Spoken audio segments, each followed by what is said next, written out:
بسم اللہ الرحمن الرحیم عن عبد اللہ ابن عمرو قال قال رسول اللہ صلی اللہ علیہ وسلم الکبائر الاشراک باللہ وعقوق الوالدین وقتل النفس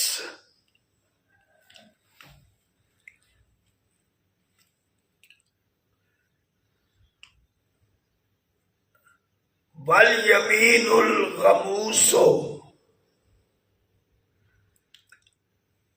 رواہ البخاری وفی روایت انس وشہادت الزور بدل الیمین الغموس متفق علیہ۔ یہ جو لفظ بولتے ہیں نا حدیث میں متفق علیہ، اس کا مطلب یہ ہوتا ہے کہ یہ حدیث بخاری شریف میں بھی ہے اور مسلم شریف میں بھی ہے۔ سبحان اللہ، یہ مطلب ہوتا ہے متفق علیہ۔ سبحان اللہ۔ یہاں عبداللہ بن عمرو، ایک ہے عمر اور ایک ہے عمر، دونوں میں فرق ہے۔ عمر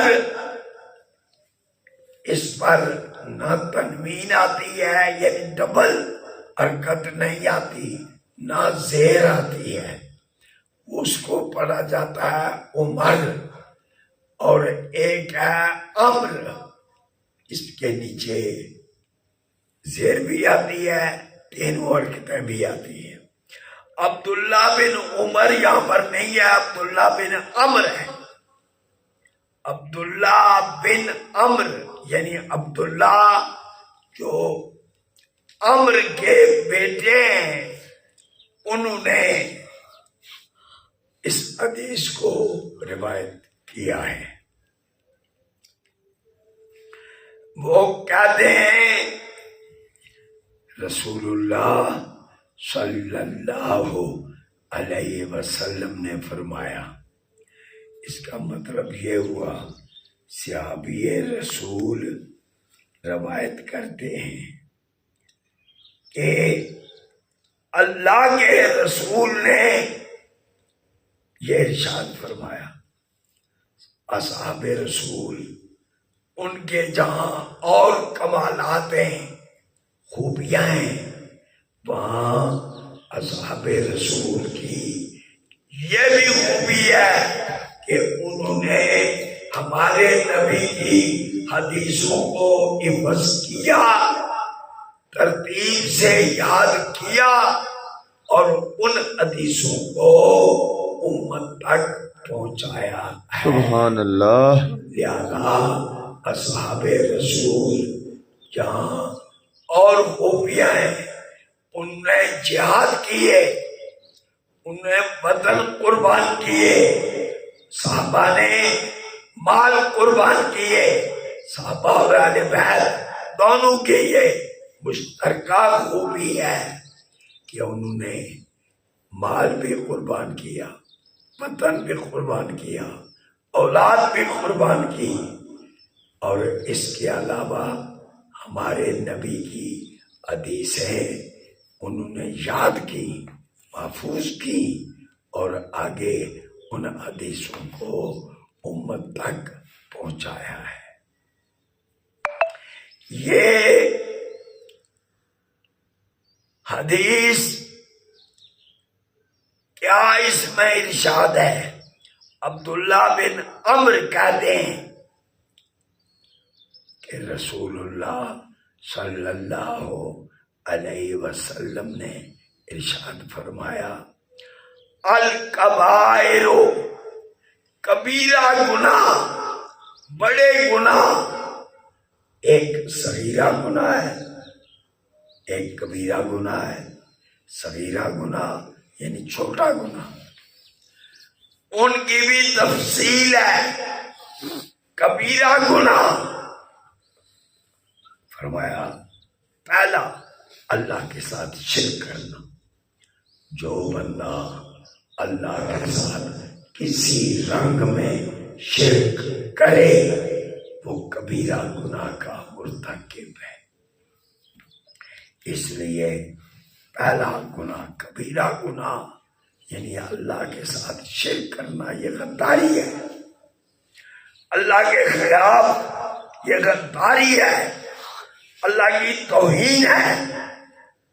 ساری کائنات کا خالق مالک رازق اللہ ہے، اور یہ جو شرک کرتا ہے اس کا خالق مالک رازق بھی اللہ ہے، تو اللہ کا مقابلہ کیوں کرتا ہے کسی اور کو؟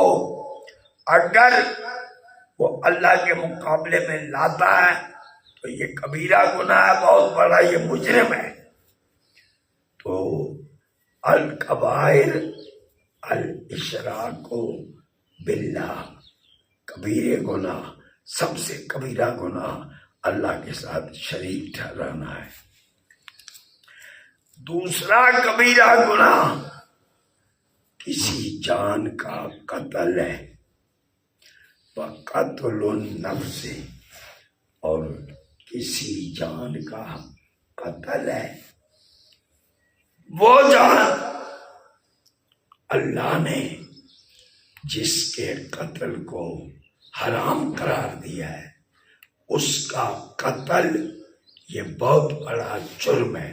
ہاں، اگر اس نے ایسا جرم کیا جس کی وجہ سے وہ اس قابل ہے کہ اسے وقت کا خلیفہ قتل کر دے، یہ دوسری بات ہے۔ لہذا پہلی بات شرک کرنا بہت بڑا گناہ ہے، اور دوسری بات کسی جان کا قتل یہ بھی کبیرہ گناہ ہے، مگر حق کے ساتھ۔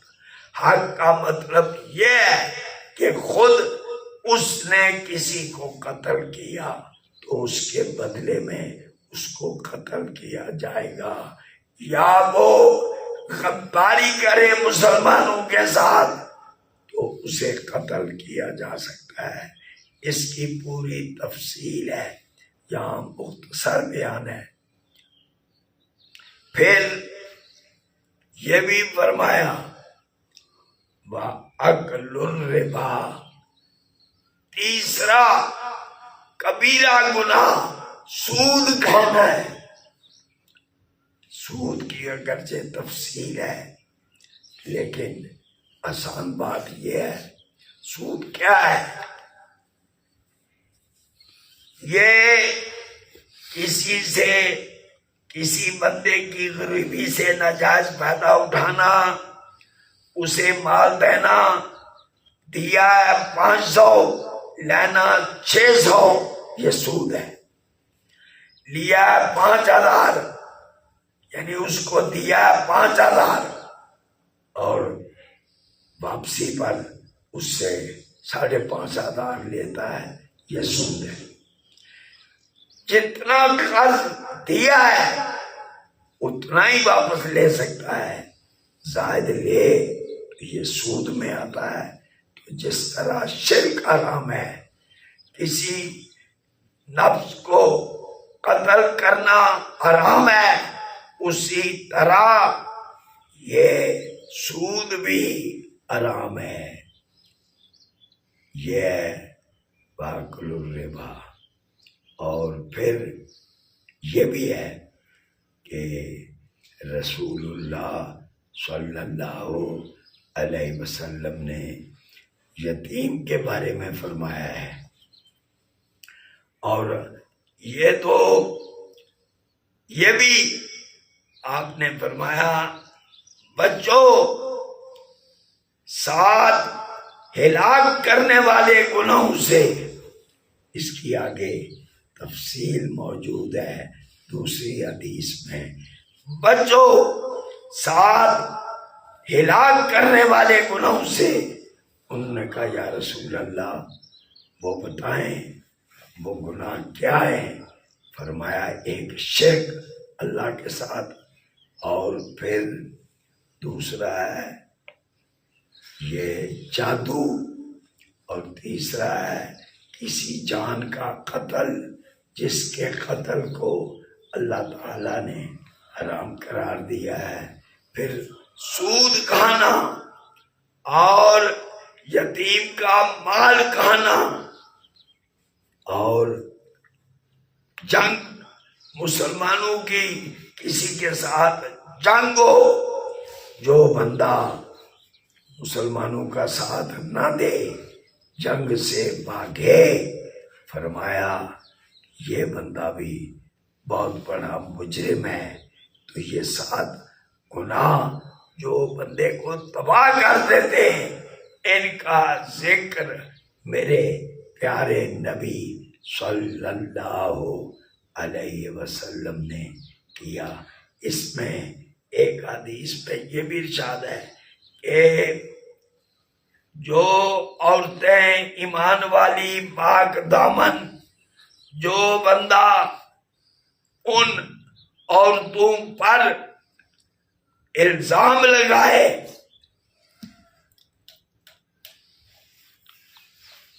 تہمت لگائے، یہ بندہ بھی بہت بڑا مجرم ہے، کبیرہ گناہ کا اس نے ارتکاب کیا ہے. یہ حدیث بخاری شریف میں بھی ہے اور مسلم شریف میں بھی ہے. چلو لاؤڈ اسپیکر کا تھوڑا فرق ہوا، لیکن میں نے جو بتانا تھا کہ یہ 7 گناہ ہیں جو کبیرہ گناہ ہیں، بہت بڑے گناہ ہیں. ان سے ایمان والے کو بچنا چاہیے تاکہ اللہ بھی اس پر راضی ہو، اللہ کا رسول بھی راضی ہو، مسلمان بھی راضی ہوں. یہ کرنا ضروری ہے. وآخر دعوانا ان الحمد للہ رب العالمین. اس کی